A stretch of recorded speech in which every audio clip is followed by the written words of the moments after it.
আমার জন্মের আগে শুনছি আওয়ামী লীগ ক্ষমতায় ছিল, তো সেখানে প্রধানমন্ত্রীকে বেডি মানুষ। এরপরে আমার জন্ম হইল, জন্মর পর থেকে শুনছি যে বিএনপি ক্ষমতায়।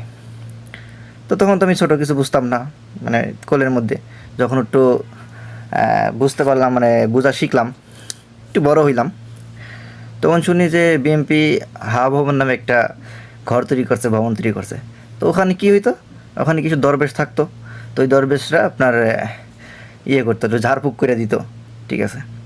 তো গেল, তো তখন তো এত কিছু বুঝতাম না বিএনপির আমলে, ঠিক আছে, এখন বুঝতাম না। তো বিএনপি কী করলো, যে তত্ত্বাবধায়ক সরকার দিল। কে আসলো? ফখর উদ্দিন আহমেদ, সারা ফকির, যাই হোক, ফখর উদ্দিন আহমেদ। তো এই ফখর উদ্দিন আহমেদ কী করলো, এই ফখর উদ্দিন আহমেদ এবং দুই প্রধানমন্ত্রীকে, বিএনপির এবং আওয়ামী লীগের দুই প্রধানমন্ত্রীকে জেলে পুরে দিল।